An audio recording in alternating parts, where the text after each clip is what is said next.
محمد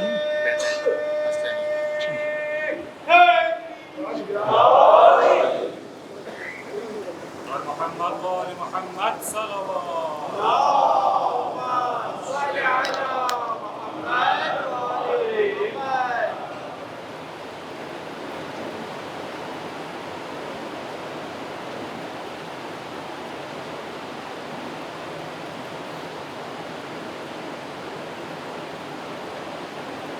اعوذ باللہ من الشیطان الرجیم بسم اللہ الرحمن الرحیم الحمد للہ الذی جعل الحمد مفتاحا لذکرہ وسببا للمزید من فضلہ ودلیلا علی آلائہ وعظمتہ ثم الصلاة والسلام علی عبدہ وامین وحیہ وخاتم رسلہ سیدنا ومولانا بالقاسم محمد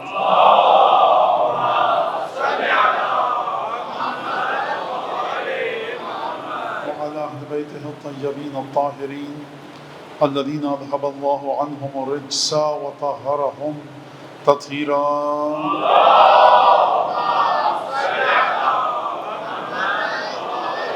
واللعن الدائم على أعدائهم أجمعين أما بعد فقد قال الله الحكيم في كتابه المجيد أعوذ بالله من الشيطان الرجيم يا أيها الذين آمنوا أطيعوا الله وأطيعوا الرسول وأولي الأمر منكم فإن تنازعتم في شيء فردوه إلى الله والرسول إن كنتم تؤمنون بالله واليوم الآخر ذلك خير وأحسن تأويلا.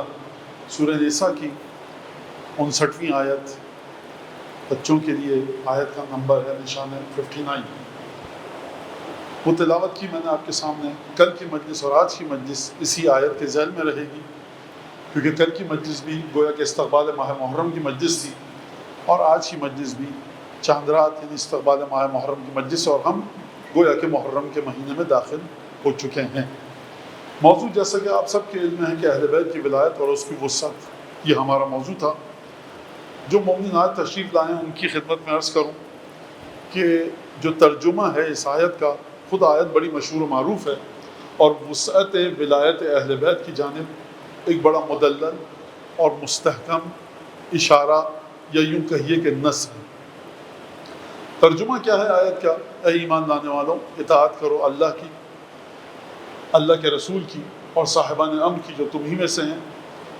فَإِن تَنَازَعْتُمْ فِي شَيْءٍ، اگر کبھی بھی کسی چیز میں کوئی اختلاف ہو جائے، تنازع ہو جائے، جھگڑا ہو جائے، چپقلش ہو جائے، کسی بھی قسم کا ٹکراؤ ہو جائے، تو دیکھو یاد رکھنا تو کرو تو کیا کرو، ردو ہو الی اللہ والرسول، تو خود بیٹھ کر اختلاف کو حل مت کرنا، اللہ اور اس کے رسول کی طرف اس کو رد کرنا، پلٹانا.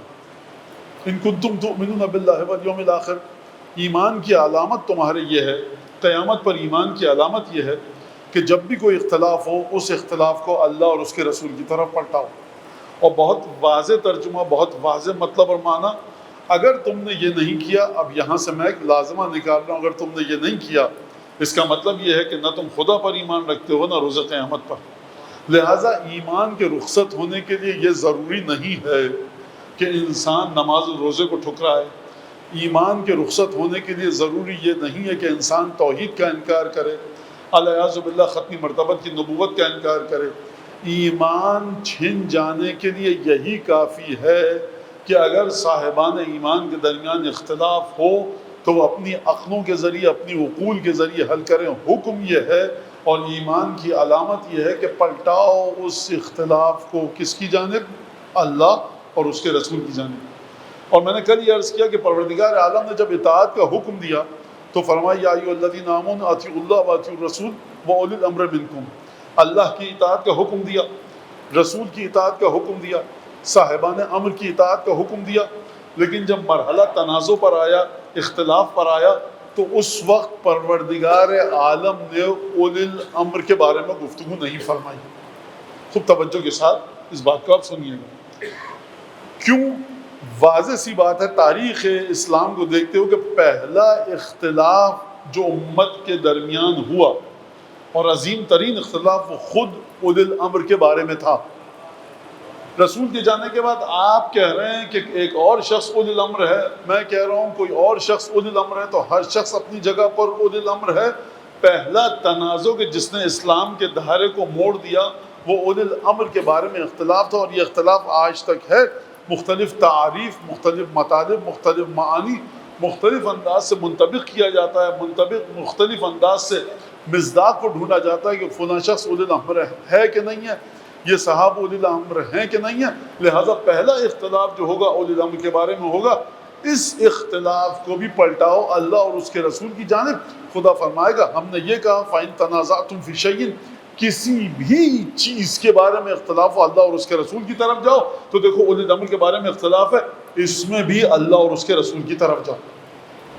یہاں سے میں نے آپ کی خدمت میں عرض کیا تھا کہ وسعت ولایت اہل بیت کو لے کر اس آیت کے ضمن میں، اس آیت کے ذیل میں یہاں سے گفتگو کی جا سکتی ہے۔ ذالک خیر و احسن تاویلا، یہ بہت اچھی بات ہے، بہت خوبصورت بازگشت ہے۔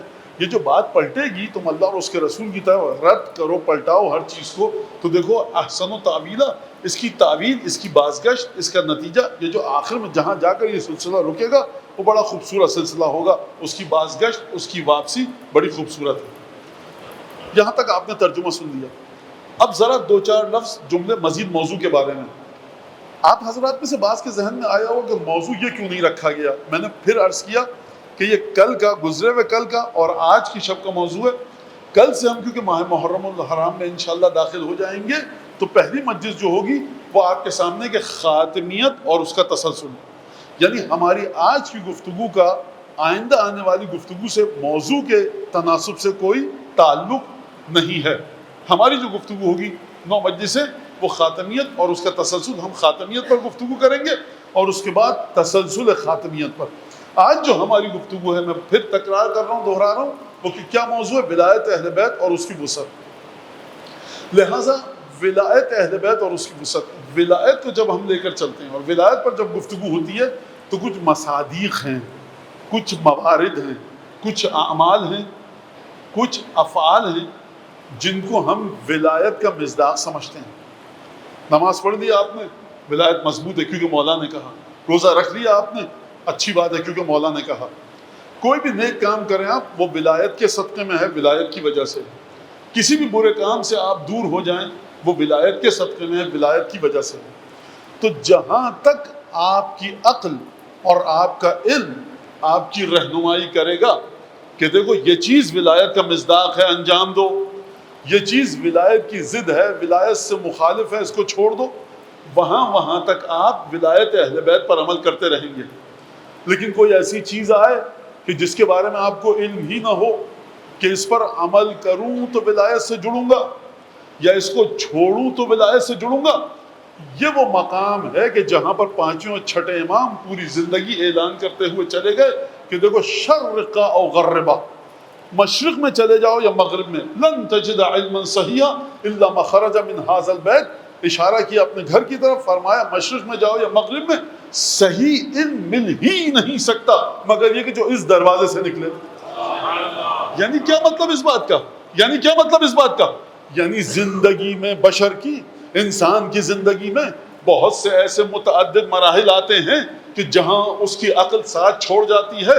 عقل ساتھ کب چھوڑتی ہے؟ کیونکہ انسان کے پاس علم نہیں ہوتا۔ بچے سے کہیے یہ 2 تار ہیں، انسولیشن اتر چکی ہے، پلاسٹک کا، ربر کا جو ایک طے ہوتی تھی وہ اتر چکی ہے، تمہیں یہ علم ہے کہ عقل ہے کہ نہیں؟ اس کو ہاتھ لگاؤ کہ عقل ہے۔ کون سے تار کو ہاتھ لگاؤ گے کہ بجلی کا جھٹکا نہ لگے، اور کون سے تار کو ہاتھ لگاؤ گے کہ بجلی کا جھٹکا لگ جائے؟ عقل تو ہے آپ کو کہ بجلی کے تار کو ہاتھ لگائیں گے تو برقی رو، کرنٹ آپ کو جکڑ دے گا، آپ کی جان کو نقصان پہنچ سکتا ہے۔ لیکن یہاں پر کون سا تار ہے جس میں بجلی کی رو دوڑ رہی ہے؟ یہ ہے وہ مرحلہ کہ جہاں پر ولایت اپنی وسعت کو سمجھاتی ہے کہ دیکھو ہمارے علم سے متمسک رہو، کسی بھی مقام پر تمہاری عقل تمہیں گھبراہٹ میں مبتلا نہیں کرے گی۔ علم اہل بیت سے جڑ کر رہو۔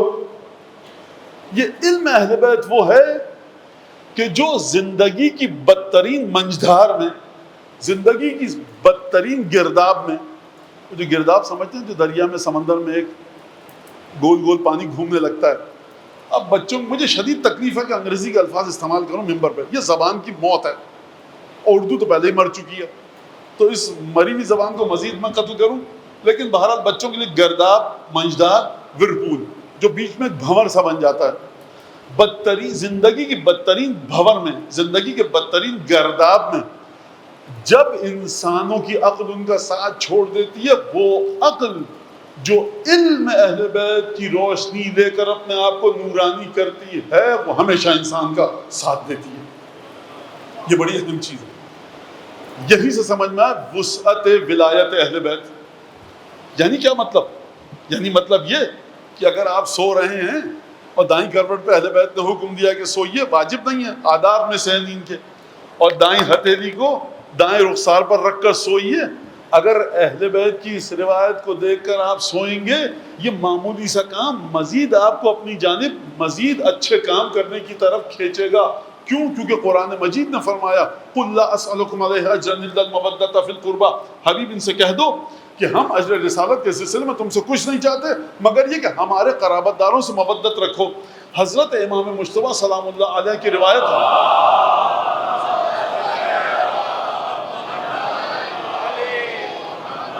اور اس کے بعد کی جو آیت ہے، پروردگار نے اس آیہ مودت کے بعد ارشاد فرمایا وَمَنْ يَخْتَرِفْ حَسَنَةً نَزِدْ لَهُ مِنْهَا حُسْنًا. جو کسی بھی نیکی کو انجام دے گا، ہم اس کی اس انجام دی ہوئی نیکی میں مزید خوبصورتی عطا کریں گے. خدا نے یہ نہیں فرمایا ثواب دیں گے، کہا اس نیکی میں مزید خوبصورتی عطا فرمائیں گے. حضرت امام مجتبیٰ سبط اکبر فرماتے ہیں کہ خدا کی قسم ہم اہل بیت کی مودت نیکی ہے. خدا فرما رہا ہے اہل بیت سے مودت رکھو، اجر رسالت ادا کرو گے. اور اس سے بالکل متصل پروردگار عالم نے فرمایا وَمَنْ يَخْتَرِفْ حَسَنَةً نَزِدْ لَهُ مِنْهَا حُسْنًا. جو بھی ایک کسی کوئی بھی معمولی نیکی انجام دے گا، پروردگار فرما رہا ہے ہم خود اسی نیکی میں مزید حسن عطا فرمائیں گے. ولایت اہل بیت کو، مودت اہل بیت کو ذہن میں رکھ کر کہا کہ آج نماز اس طرح سے پڑھوں گا. روایت دیکھیے کہ اس طرح سے نماز پڑھنے میں مزید خوبصورتی ہے. کہ نماز میں آپ اس چیز کو کیوں لائے؟ کیونکہ مولا نے حکم دیا تھا. یا آپ نے مسواک کیوں کیا؟ یا آپ نے عطر کیوں لگایا؟ یا آپ نے پاک و صاف کپڑے کیوں پہنے؟ ائمہ کی سیرت تھی. مودت کی بنیاد پر عمل کیا، اسی مودت کی بنیاد پر انجام دی گئی نماز میں خدا خوبصورتی عطا کرے گا. اور یہ نماز آپ کو لے کر کہاں تک جائے گی؟ اب یہ وہ نماز نہیں ہے جو مودت اہل بیت سے خالی ہے. یہ نماز وہ ہے کہ اب اس کا اجر، اس کی تاثیر آپ کے ہاتھ میں نہیں ہے. قرآن کے فیصلے کے مطابق اب خدا خود آگے بڑھ کر اس نماز میں مزید حسن عطا کرے گا. اور جب خدا کسی عبادت میں حسن عطا کرے تو کوئی سمجھ نہیں سکتا کہ اس کا حسن کہاں پر جا کر رکے گا. لہذا وسعت ولایت اہل بیت. کون کون سے اعمال اہل بیت کی ولایت سے جڑے ہیں؟ مولانا ایک تو پہلا مصداق یہی، آپ مجلس پڑھ رہے ہیں، ہم مجلس سن رہے ہیں، ماتم، گریا، تابوت، علم، یہ تمام تبرکات، یہ امام باڑہ، یہ تمام چیزیں سجانا، نظر نیاز، تبرکات، زیارت، یہ تمام کا تمام ولایت اہل بیت سے جڑا ہوا ہے. تمام کی تمام چیزیں ولایت اہل بیت سے جڑی ہوئی ہیں. کیا اس کے علاوہ بھی کوئی سلسلہ ہے؟ بہت سے سلسلے ہیں. اس کا مطلب یہ ہے کہ مصادیق اور موارد، کون کون سی چیز آپ کو ولایت سے جوڑتی ہے، اس کے لیے آپ محتاج ہیں علم کے. علم حاصل کرنا پڑے گا. علم کہاں پر ہے؟ روایات اہل بیت میں، احادیث اہل بیت میں، وہاں جا کر دیکھیے آپ. لیکن جب ہم آ کر دیکھتے ہیں روایات اور احادیث اہل بیت کو اور وسعت ولایت کو، تو وہاں پر ہمیں ایک بنیادی لفظ نظر آتا ہے. یہ لفظ میں اردو میں بات کر رہا ہوں، اس لیے یہ لفظ پیش کر رہا ہوں آپ کے سامنے. تہذیب حیات. زندگی کا کوئی بھی پہلو یہ مت سمجھنا اہل بیت کی ولایت سے خارج ہے. اگر گھر سے باہر بھی قدم نکال رہے ہو تو روایت میں موجود ہے کہ قدم کس طرح سے نکالو. اگر اپنے جوتے پہن رہے ہو تو روایت میں موجود ہے. اب یہ سب آداب ہیں. پانی پینے کا طریقہ ہے، کھانا کھانے کا طریقہ ہے، مجلس میں بیٹھنے کا طریقہ ہے، بزرگوں سے گفتگو کا طریقہ ہے. یہ ہے تہذیب حیات. جتنی زیادہ حیات تہذیب اہل بیت سے اس کی آبیاری ہوگی، وہ زندگی مختلف مقامات پر اپنی نورانیت دکھائے گی. اسی حیات کے ایک پہلوؤں میں سے یہی عزاداری ہے، یہی عزاداری ہے، ولایت کا بہترین مصداق ہے، اجر رسالت کا بہترین مصداق ہے۔ جب ہم ولایت کی بات کرتے ہیں تو ہم بات کرتے ہیں تعلق کی، اپنے کس کے ساتھ؟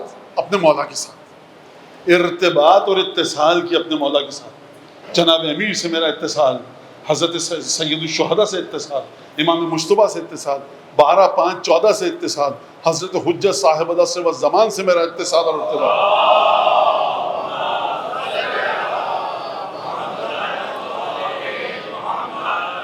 یہ اتصال مجھے کہیں پہ آزادی دیتا ہے؟ اگر ولایت اہل بیت خدا کی ولایت کے علاوہ کوئی ولایت ہوتی تو آپ کو آزادی دے دیتا۔ ولایت اہل بیت یعنی ولایت خدا، اور خدا ہے آپ کا خالق۔ خالق اپنی مخلوق کو رشتہ خالقیت و مخلوقیت سے کبھی آزاد کر ہی نہیں سکتا۔ کوئی ایسا لمحہ آئے گا کہ خدا کہ بھائی آج سے تم میری مخلوق نہیں ہو؟ اگر خدا یہ کہہ دے کہ تم میری آج سے مخلوق نہیں ہو، اسی آن اسی لمحے انسان فنا ہو جائے گا۔ انسان اگر خدا کہہ دے یہ کائنات میری مخلوق نہیں ہے اور میں اپنی خالقیت کا رشتہ اس سے توڑتا ہوں، اسی وقت یہ کائنات ختم ہو جائے گی، کائنات کا نام و نشان نہیں رہے گا۔ لہذا ولایت خدا، ولایت اہل بیت، یہ سب آپ بات جانتے ہیں، مجھے بس مختصر گفتگو کر کے اللہ اللہ خیر صلی اللہ اور التماس سے دعا۔ لہٰذا کہاں تک جا کر انسان دیکھے ولایت اہل بیت کو، اتصال کہاں تک ہے؟ جب ولایت کے ساتھ تعلق ہوتا ہے تو ایک میرا تعلق ہے جناب امیر کے ساتھ، کہ جناب امیر کا مجھ پر کیا حق ہے، زمانے کے امام کا مجھ پر کیا حق ہے۔ اور جب میں کہتا ہوں مجھ پر کیا حق ہے تو میرے مال میں امام کا کیا حق ہے، میری جان میں امام کا کیا حق ہے، میری عزت میں امام کا کیا حق ہے، میرے گھر میں امام کا کیا حق ہے، میری بیوی بچوں پر امام کا کیا حق ہے، میری روح پر امام کا کیا حق ہے، میرے فکری تسلسل پر، میری سوچ کے انداز پر، میرے تھاٹ پروسیس پر امام کا کیا حق ہے۔ یہ تمام کی تمام چیزیں کس انداز کی ہیں؟ یہ سب کی سب دائرہ ولایت اہل بیت میں داخل ہوتی ہیں۔ اس کو سمجھنا ہے تو کہاں پر سمجھیں گے آپ؟ ہوم ورک دے رہا ہوں بچوں کے لیے، زیارت آل یاسین کے بعد ایک دعا ہے چھوٹی سی، وہاں جا کر دیکھیے کہ کس طرح سے آپ کو بتایا گیا کہ تمہاری ہر چیز میں امام کی ولایت کا حق ہے، اور یہ سبق وہاں پر دیا گیا زیارت آل یاسین کے بعد جو دعا ہے۔ یہ میں مسلسل کیا کیے جا رہا ہوں آپ سے؟ ولایت، سوچنے کا انداز ولایت، عمل ولایت، عمل میں ولایت کی تجلی، سوچ میں ولایت کی تجلی، افکار، خیالات، تھاٹ پروسیس، میری وزڈم، حکمت، سوچنے کا انداز، اس میں ولایت کی تجلی۔ کیونکہ جیسے ہی آپ کی آنکھ بند ہوگی وہیں سے برزخ کا سفر شروع ہوگا، اور اس کے بعد سلسلہ چلے گا مالک یوم الدین کا۔ امام نے فرمایا، 10ویں امام نے، الناس فی الدنیا بالاموال وفی الاخرۃ بالاعمال۔ دنیا میں انسان تولا جاتا ہے مال کے ذریعے، آخرت میں انسان تولا جاتا ہے اعمال کے ذریعے۔ یعنی جس حد تک ولایت سے آپ کا تعلق اس دنیا میں ہوگا، آنکھ کھلے گی عالم برزخ میں، عالم برزخ میں آپ کی قیمت لگے گی ولایت علی بن ابی طالب کے ذریعے، اس سوچ کے ذریعے جو ولایت علی بن ابی طالب کے صدقے میں آپ کے ذہن میں آئی تھی۔ فرمایا بنیادی لحاظ سے کیا فرمایا؟ فرمایا کہ دیکھو امام رضا صاحب آ رہے ہیں، کہاں سے تشریف لا رہے ہیں؟ مدینے سے۔ مامون نے بلوایا 199 ہجری کہ علی بن موسیٰ رضا کو لے کر آؤ خراسان ہمارے پاس۔ بڑا لمبا سفر، مورخین نے 3 راستے نقل کیے ہیں، یہاں سے گئے، وہاں سے گئے، کہاں سے گئے۔ تو بہرحال اب ایک شخص آیا، جب گزر رہے تھے ایران کے درمیان سے خراسان جانے کے لیے، ایک شخص نے کہا، یا ابن رسول اللہ، اب میرا گاؤں شہر یہاں پر ہے، اب اجازت دیجئے، ہوں آپ کا محب چاہنے والا، تو مجھے اجازت دیجئے اپنے گھر چلا جاؤں، لیکن جاتے جاتے کوئی تحفہ دیجئے کسی جملے کا۔ یہ معمولی انسان نہیں تھا، تاریخ نے نام نہیں لکھا، لیکن معمولی انسان نہیں ہے۔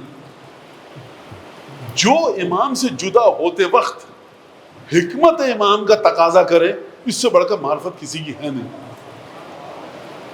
یاد رکھیے گا اس بات کو۔ اب 8ویں امام نے فرمایا، دیکھو، کن محبا لمحب محمد وآل محمد وإن كان فاسقا فاجرا، وکن مبغضا لمبغض محمد وآل محمد وإن كان بارا تقیا۔ جو ہم سے بغض رکھتا ہے نا، اگر تم جتنا بھی متقی سمجھو، اس سے ہمیشہ بغض رکھنا.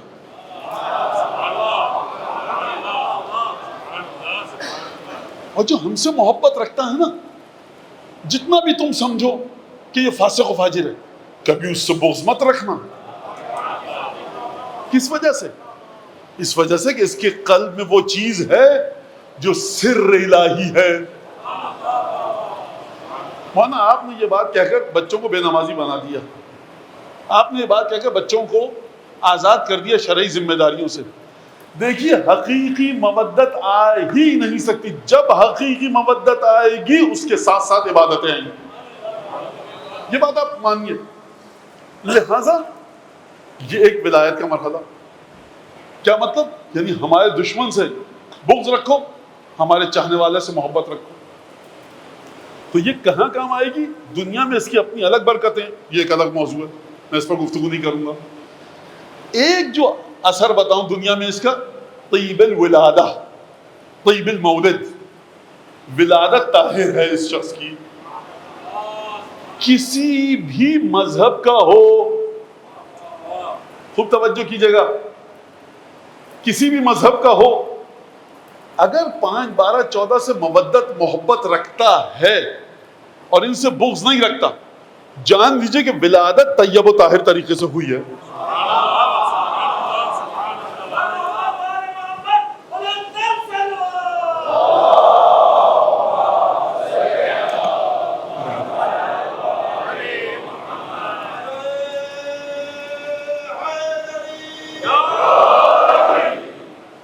یہ کیا بات ہوئی؟ یہ کیا بات ہوئی؟ دنیا میں بہت سی جگہ ہیں جہاں پر کاربن ڈائی آکسائڈ زیرو ہے، پولوشن زیرو ہے. پانی وہاں کا، آپ زمین سے جاری چشمے سے پانی بھریے، شاید وہ بوتل آپ کو کراچی میں شیشی پانی کی 1000، 2000، 10,000 روپے کی بھی نہ ملے. پانی اتنا بہترین، پھل سبزیاں سب کے سب آرگینک. تو وہاں پہ جو مسلمان بچہ پیدا ہوگا وہی صحت مند ہوگا، جو کافر پیدا ہوگا وہ بھی صحت مند ہوگا. ورنہ جو اس ماحول میں پیدا ہو رہا ہے مسلم اور ہندو کی قید نہیں ہے، وہ اس قدرتی ماحول میں پیدا ہوا ہے. تو صاحب جس طرح سے وہاں مان لیا ولایت علی ابن ابی طالب، محبت علی ابن ابی طالب، محبت اہل بیت خدا کا وہ راز ہے کہ جو اس راز کی امانت داری کے ساتھ دنیا میں آئے گا بغض نہیں رکھے گا، اس کے وجود میں یہ صحت مندانہ عنصر شامل ہوگا. کون سا عنصر شامل ہوگا؟ طہارت مولد. روایت موجود ہے ہمارے پاس، روایت موجود ہے. عجیب ہے مسئلہ. 10ویں امام کی خدمت میں آیا ایک شخص سامرہ میں، مشکل تھی، منت مانی کہ اگر مشکل حل ہو گئی 10ویں امام کو یہ جا کر اتنے پیسے دوں گا. عجیب عیسائی ہے، کوئی نہیں دکھا اسے، 10ویں امام دکھے. امام نے کہا کہ اب ایک بڑے دوستانہ ماحول میں شاید گفتگو ہو رہی تھی. امام نے کہا کہ اب بھی وقت نہیں آیا کہ تم ہمارے دین پہ آ جاؤ. اس سے پوچھا کیا کہ رسول اللہ چاہتا ہوں لیکن دل نہیں مانتا، لیکن ہے محبت آپ سے، لیکن دل اپنا مذہب چھوڑنے کو نہیں چاہتا. تو پھر گویا کہ امام مسکرائے اور کہا کہ تم نہیں ہو سکتے مسلمان، تمہارا بیٹا ہوگا مسلمان اور ہمارے خالص چاہنے والوں میں سے. اور پھر اس کے بعد امام نے فرمایا کذب واللہ من زعم ان حبنا لا یفید مثلک. خدا کی قسم جھوٹ بولا اس نے جس نے یہ کہا کہ تجھ جیسے کو ہماری مودت فائدہ نہیں دے گی. عیسائی کو بھی مودت فائدہ دے گی. اب کس سطح کا فائدہ دے گی، کس مرحلے کا فائدہ دے گی، یہ ایک الگ گفتگو ہے. لہٰذا وسعت ولایت اہل بیت کو سمجھیے. وسعت ولایت اہل بیت کو کس کے ذریعے میں سمجھاؤں آپ کو؟ 2 رکعت 4 رکعت نماز پڑھانے والے مولانا کے ذریعے سمجھاؤں؟ کس کے؟ علامہ کے ذریعے، ذاکر کے ذریعے؟ وسعت ولایت امیر رسول خدا کو سمجھنا ہے اہل بیت کو، جائیے اس کے پاس کہ جو خود صاحب ولایت ہے. وہ کون ہے؟ وہ ہے شاہ ولایت پناہ، سردار مملکت لافتہ، اسد اللہ الغالب، امیر المؤمنین علی ابن ابی طالب.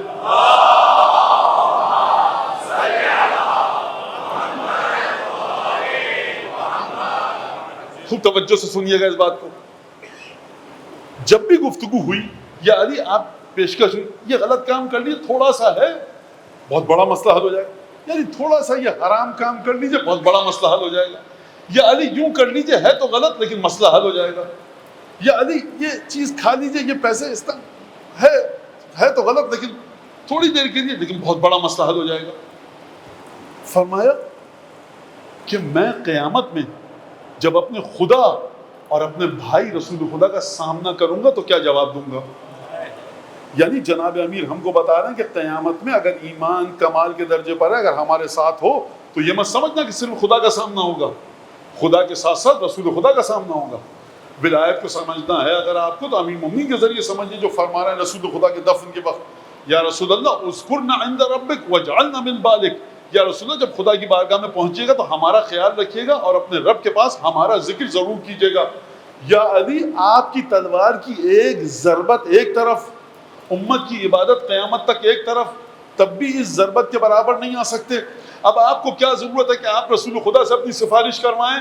جناب امیر کہیں گے پلٹ کر یہی وہ مرحلہ ہے کہ وسعت ولایت ختمی مرتبت کو سمجھو, یعنی یہ وہ ولایت ہے کہ امیر المومنین بھی اس ولایت سے جڑنا چاہتے ہیں, یہ وہ ولایت ہے کہ امیر المومنین بھی اسی ولایت رسالت کو آپ تک پہنچانا چاہتے ہیں, اور یہ وہ ولایت ہے کہ جب آپ گفتگو کرتے ہیں کہ قیامت میں جاؤں گا حوض کوثر پر جاؤں گا تو پروردگار علی ابن ابی طالب کے ہاتھوں سے مجھے جام کوثر پلا. بھائی جام کوثر پینا معیار ہے, کسی کی بھی ہاتھ سے پی لینا نہیں, پروردگار ہاتھ بھی علی کا ہو جام بھی کوثر کا ہو. اور پھر اس کے بعد روایت نے آپ کو کیا سکھایا, یہ جملہ کہو دعاؤں میں, لا نبتغی بہ بدلا, پروردگار اپنے مولا علی ابن ابی طالب کو چاہتا ہوں. تو جنت مل جائے گی, دوزخ سے نجات مل جائے گی, باغ مل جائیں گے, کوثر, سلسبیل, تسنیم, ارم, فردوس, جنت عدن سب مل جائے گا, حور و قصور و غلمان سب مل جائے گا. نہیں پروردگار سب کچھ مل جائے, پروردگار تو نے تو قرآن میں خود کہا ہے, تیری بات کو کیسے ٹھکرا دوں.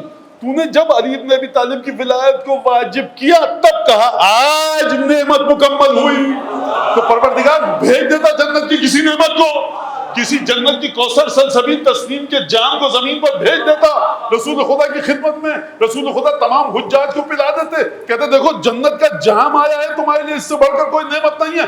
امیر المومنین کی ولایت جب زمین پر نازل ہوئی, غدیر خم میں جب اپنے ہاتھوں پر بلند کیا, کہا دیکھو تمام دنیا اور عقبہ کی نعمتیں ایک طرف, علی ابن ابی طالب کی ولایت ایک طرف, کوئی نعمت اس نعمت کا مقابلہ نہیں کر سکتی.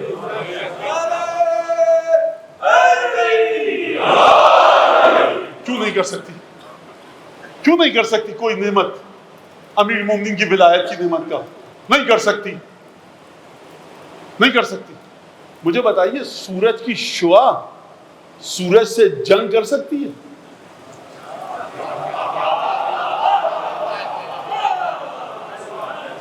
یہ جو نل میں آپ پانی کھولتے ہیں یہ دریائے سندھ کے تھپیڑوں کا مقابلہ کر سکتا ہے؟ نہیں مولانا نہیں کر سکتا. کیوں؟ ارے مولانا اسی سے تو نکل کے آیا ہے. جنت آپ کو ملے گی نا وہ شہ لافتہ کی ولایت کی محبت کے صدقے میں ملے گی. محمد وآل محمد صلوات.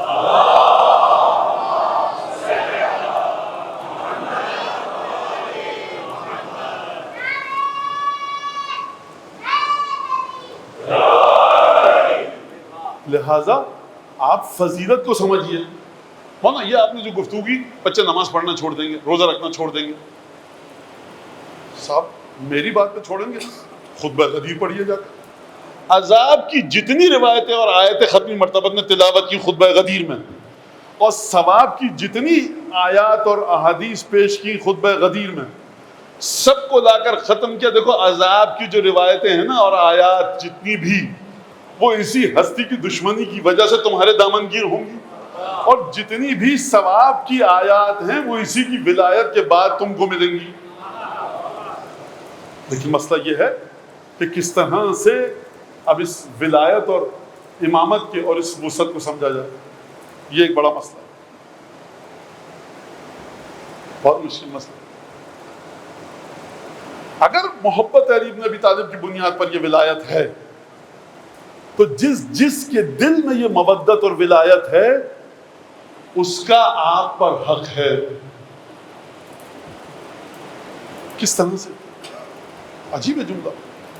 یعنی وہ چیزیں جو بڑے حقیر اور چھوٹے اعمال ہیں، آپ روایت جا کر دیکھیے، من اطعم مسکینا، جو کسی مسکین کو کھانا کھلائے، من اطعم یتیما، من اطعم جارہ، من اطعم مؤمنا، من اطعم اخاہ، من اطعم جائعا، جو کسی بھوکے کو کھانا کھلائے.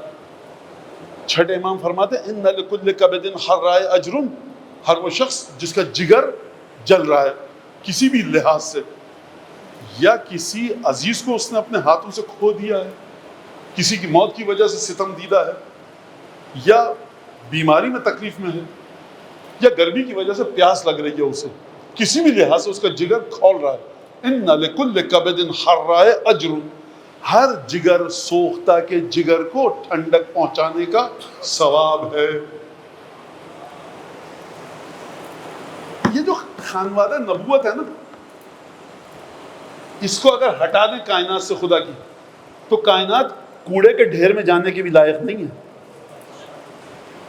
خوب توجہ کیجیے گا. حدیث کے ساتھ آپ ہمیشہ شب جمعہ پڑھتے ہیں. جلدی سے ایک چھوٹا سا واقعہ سناتا ہوں. حضرت امام مجتبیٰ سبط اکبر،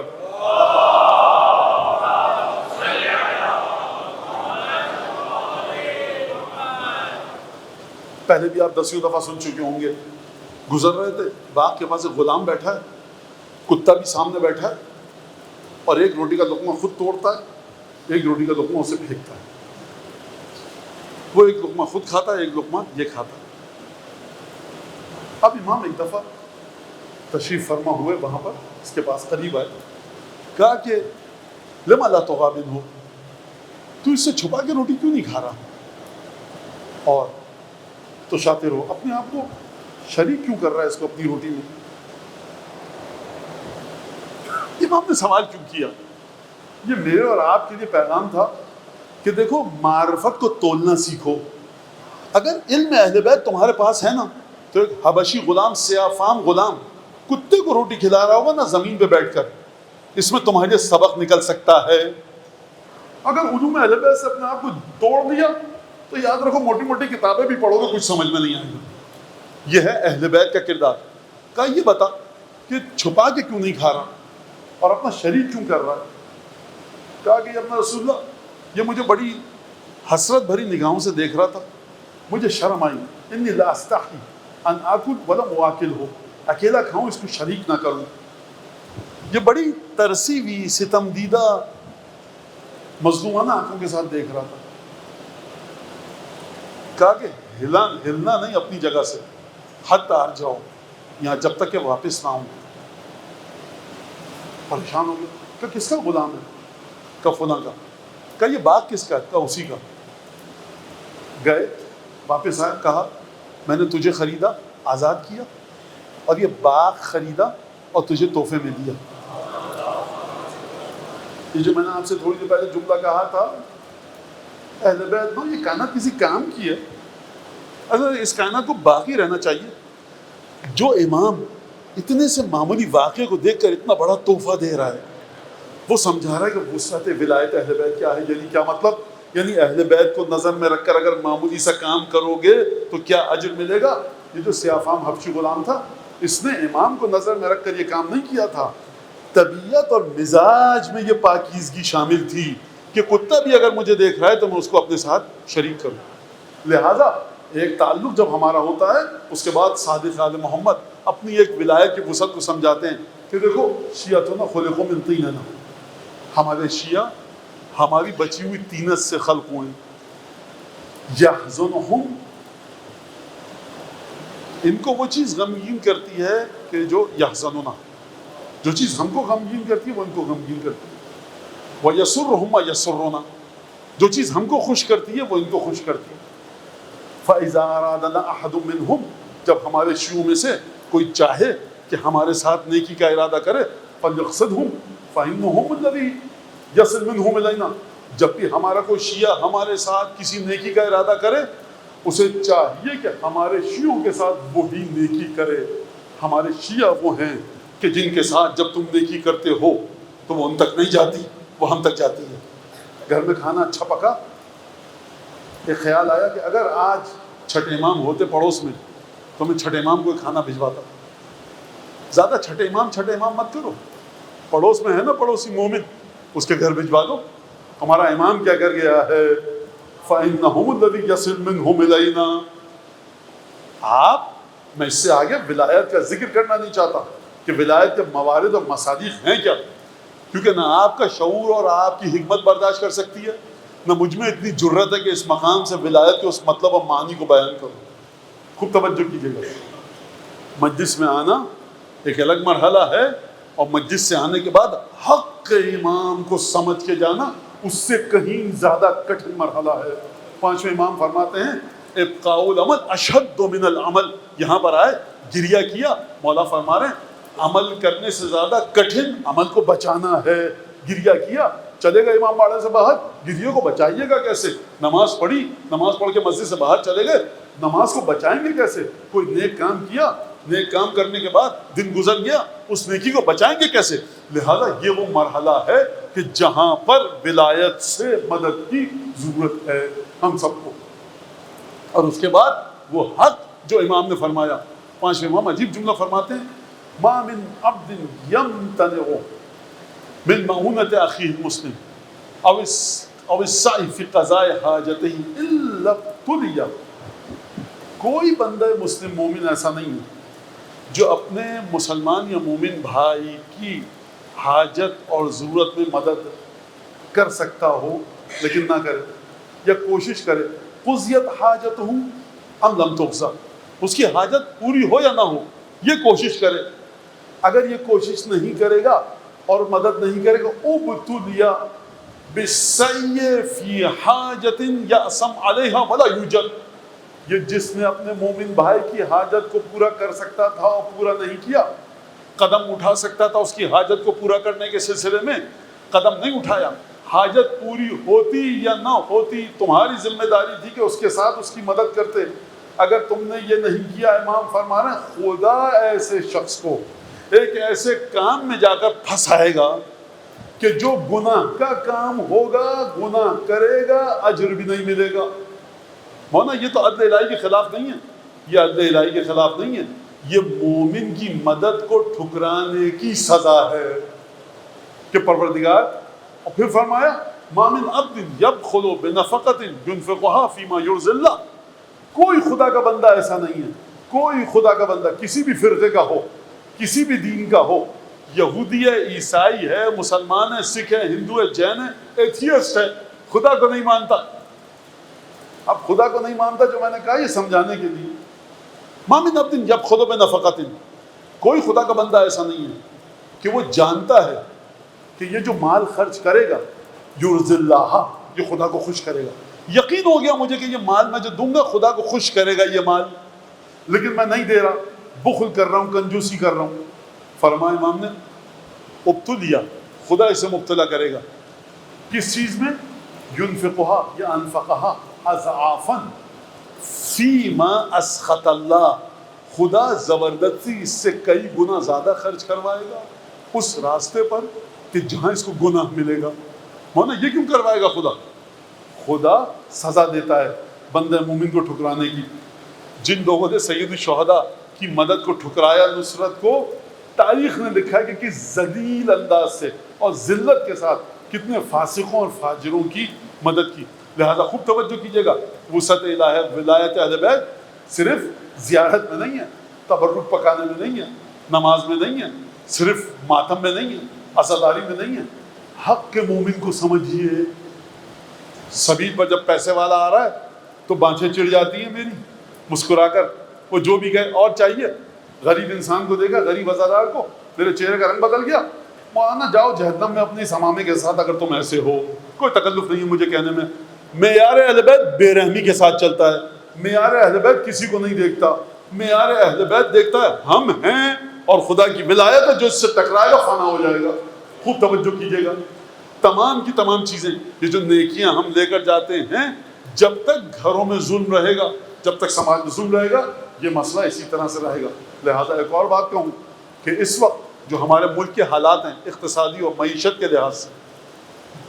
میں کوئی سیاسی بات نہیں کر رہا ہوں، ممبر سیاست کی جگہ ہے ہی نہیں، چینل بہت ہے وہاں جا کے شوق پورا کیجیے. لہٰذا جو اس وقت ملک کی ہمارے حالت ہے وہ پوری قوم کو، ہماری پاکستانی قوم کو خدا نے ایک امتحان میں ڈالا ہے. اب کس کی غلطی ہے کیا ہے، وہ بھگتے کا سانپ بچھو اس کی قبر میں آئے، مجھے نہیں پتا، خدا جانتا ہے اور وہ جانتا ہے. لیکن اس وقت امتحان کا مرحلہ ہے.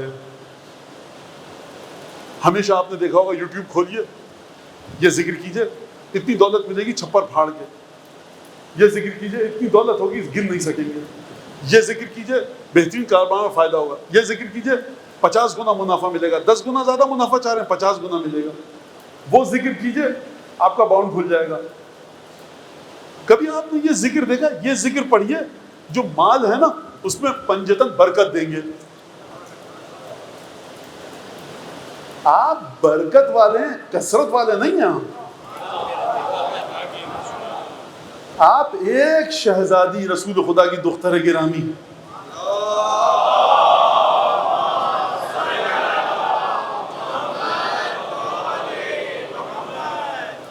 ایک ان کے شوہر نامدار اور 11 ان کی اولادیں. کائنات جائے صاحب اپنا کام کر لیں. آپ 12-5 کو لے کے بیٹھے ہوئے ہیں. 12-5 کی تعداد کی حیثیت کیا ہے گنتی کے لحاظ سے؟ 6-7 ارب کے مقابلے میں. آپ کہتے ہیں وہ جو میں نے جملہ کہا لا نبتغی بہم بدلا، ائمہ کے علاوہ کچھ نہیں چاہیے. بھائی کس بھروسے پہ کہہ رہے ہو؟ کیونکہ دنیا میں بھی یہ عزت دیتے ہیں، آخرت میں بھی. ماہ مبارک رمضان کی دعا یاد ہے؟ اللہم ارزقنی حج بیتک الحرام فی عامی ھذا وفی کل عام ما آتیتنی فی یسر منک وعافیہ وسعۃ رزق. پروردگار ولا تخرجنی من تلک المواقف الکریمہ والمشاہد الشریفہ. پروردگار رمضان مبارک میں ہر نماز کے بعد پڑھنی ہے یہ دعا. مفاتی میں آپ سب ماشاءاللہ سے پڑھتے ہوں گے، پروردگار مجھے ہمیشہ حج کی توفیق ملتی رہے، زیارتوں کی توفیق ملتی رہے.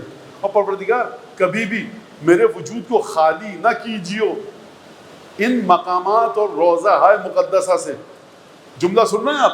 مجھے خالی مت کر ان روزوں سے. بھائی جب آپ نہیں جائیں گے تو روزہ خالی ہوگا. روزہ کب خالی ہوتا ہے؟ یہ انسان نادان جس کی پیٹھ پہ چھینٹ پڑے تو پتہ نہ ہو کہ نجاست یا طہارت، یہ سید الشہداء کے روزے کو بھرے گا جا کر.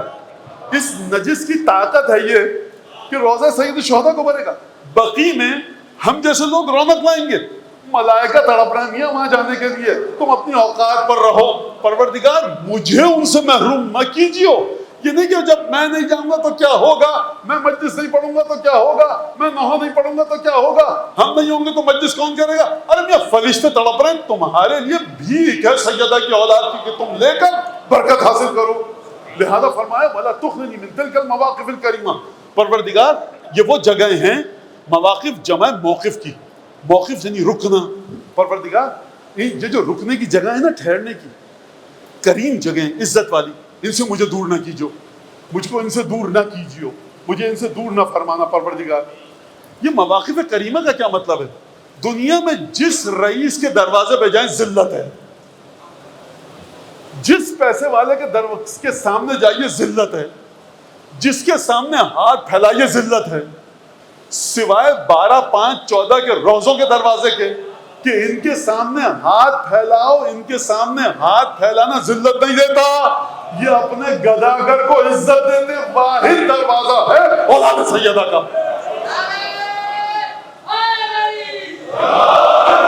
مولانا آپ کہنا کیا چاہتے ہیں؟ بس مسائل کی طرف آؤں. یہ میں کہنا کچھ نہیں چاہتا. 5ویں 6 امام فرما کے چلے گئے. ہم لوگ رٹ کر آتے ہیں، تمہیں بتاتے ہیں کہ میاں آ جاؤ ولایت تک. اور ہم چاہتے ہیں کہ جس مقام پر ختمی مرتبت امیر المومنین کو رکھ کر گئے ہیں اس کو اتنا اوپر کر دوں کہ کوئی جاہل نادان سمجھ نہ سکے کہ ہم اس کی گر تک پہنچ سکتے ہیں. مقام اور عظمت اس مقام پر ہے کہ یہ ایمان رکھو کہ ہماری حواس اور سوچ سے ماورا ہے. رسول کی رسالت ایک پلڑے میں ترازو تھے، دوسرے پلڑے میں مودت اہل بیت. صاحب جس پلڑے میں ترازو میں مودت اہل بیت رکھی جائے، خدا کہہ رہا ہے اجر دینا چاہتے ہو تو ان کے گھر والوں سے مودت کرو. لہٰذا یہ وہ مقام، یہ وہ عظمت ہے، عظمت اہل بیت. اور یہ اگر طہارت آئے مودت اہل بیت کے بعد تو یہ عبادتیں آئیں گی، طہارت اس کے ساتھ ساتھ آئے گی. بہرحال استقبال کی مجلس ہے، اور عشرے کے اندر مسلسل ہر شب ایک شہید کی شہادت کے واقعات سے منسوب ہے، کیونکہ ہم عشرے میں داخل نہیں ہوئے ہیں۔ اور میں نے عرض کیا کل کا موضوع ہمارا جو آپ کی خدمت میں پہنچ چکا ہے، خاتمیت اور اس کا تسلسل، کل سے ہم اس کا آغاز کریں گے، اور آغاز میں نہیں کروں گا، آغاز آپ کریں گے، میں صرف بولوں گا، مجھے دعاؤں کی ضرورت ہے آپ کی، اور یہ تکلف میں نہیں کہہ رہا، میں اپنی مجلس کو اصلا کسی جگہ پہ رکھتا ہی نہیں، آپ کا ایک ایک قدم میری 1000 مجلسوں سے افضل ہے، یہ تصنع نہیں ہے، بناوٹ نہیں ہے۔ کیوں؟ اب یہ کیوں کو چھوڑیے، یہ کیوں کو چھوڑیے، اپنی قدر و منزلت کو سمجھیے۔ لہذا کل شہادت کے واقعات ہوں گے، اور جو وارث اعزا ہے حضرت حجت بن الحسن، میں نے کل عرض کیا حیثیت ہے کیا میری، بتائیے۔ اصل امام زمانہ کی نالین کی گرد میں کہیں آتا ہوں میں، اس کے بعد یہ گھرانہ کہہ رہے ہمارے مسائل تم پڑھو جی، تمام شیعوں سے مخاطب ہو، ہمارے مسائل میں گریہ کرو، تم گریہ کرتے ہو نا، سیدہ کے دل کو تسکین پہنچتی ہے۔ آپ میں سے بہت سے لوگ زیارت پہ جائیں گے، صلی اللہ علیہ یا ابا عبداللہ، صلی اللہ علیہ یا ابن رسول اللہ، صلی اللہ علیہ یا سار اللہ ابن سار، آجرک اللہ یا فاطمہ فی مصاب ولدک الحسن، آجرک اللہ یا بقیت اللہ فی مصاب جدک الحسن۔ آپ زیارت پہ جاتے ہیں، کربلا گئے، مصاحب مولا کے یاد آتے ہیں، یہاں مولا عباس کا دائیں بازو، یہاں بایاں بازو، یہ خیمہ گاہ۔ جب آپ زیارت کر کے نکلتے، اب کاظمین جانا ہے، کاظمین گئے، وہاں پھر 7ویں امام 9ویں امام کے مسائل، سامرہ گئے، نجف گئے تو وہاں کے الگ مسائل، مسلم ابن عقیل، مشہد گئے، جنت البقیع گئے، کچھ غربت کے عالم میں کچھ خبریں ہیں، وہاں پہ آنکھوں سے آنسو روا ہوتے ہیں۔ لیکن جب بھی آپ آتے ہیں نا اپنے وطن، تو ایک سکون ہوتا ہے، لبوں پہ ایک مسکراہٹ ہوتی ہے کہ پروردگار نے مجھے یہ تحفہ دیا ہے نا، تسبیح کے تحفہ لیا، سجدگاہ لی، مکہ مدینے سے آب زمزم لیا، اور اب بڑی خوشی سے الحمدللہ خدا کا شکر ہے وہاں مجلس بھی ہو گئی، بالا سر پہ بھی ایک سرور، خوشی، شادکامی، شادمانی، مطلب ایک سرور حاصل ہوتا ہے، مسرت، دل چاہتا ہے دوبارہ جائیں۔ جب بھی آپ آتے ہیں ایک سرور حاصل ہوتا ہے۔ لیکن اس کائنات میں ایک زائر ایسا ہے جو پردہ غیبت میں ہے، وہ جب بقیع جاتا ہے نا تو دل پہ چھریاں چلتی ہیں اس سے، جب وہ نجف جاتا ہے نا تو اپنے دادا کے زخمی سر کو دیکھتا ہے، جب وہ دمشق جاتا ہے نا زینب کبریٰ کی زیارت کے لیے تو رسول کی بیٹی کے بازوؤں پر رسیوں کے نشان دیکھتا ہے، جب وہ کربلا آتا ہے نا زائر تو بلا سر کے ایک بدن کو دیکھتا ہے، اور جب وہ مدینے میں آتا ہے نا ایک قبر پر تو اس معظمہ کی قبر کو دیکھتا ہے کہ جو 18 برس کی عمر میں دنیا سے چلی گئی، لیکن کس کیفیت سے گئی؟ 18 برس کی عمر تھی، کمر جھک چکی تھی، پیروں میں طاقت نہ تھی، چہرے پر زخم کا نشان تھا۔ یہ ہستی آتی ہے جانتے ہیں نا، سمجھ کے کون؟ آپ کے زمانے کا امام حجت ابن الحسن ان تمام مقامات کی زیارت کرتا ہے، جس روزے میں جاتا ہے ایک تازہ غم لے کر آتا ہے۔ میں کہوں گا اے حجت ابن الحسن کیفیت کیا ہوگی؟ امام نے فرمایا اے میرے جد حسین ابن علی لابکی عنا علیک بدل الدموع دما، اے میرے دادا حسین ابن علی جب میرے آنسو خشک ہو جاتے ہیں تو میں خون کے آنسو گریہ کرتا ہوں۔ میں ایک جملہ کہوں گا امام زمانہ کی بارگاہ میں، اے حجت ابن الحسن آپ کربلا میں نہیں تھے، فرماتے خون کے آنسو روتا، ذرا جائیے دمشق میں پوچھئے اپنی بھوپی زینب سے کہ جس نے 18 بنو ہاشم کے لاشیں کربلا کے میدان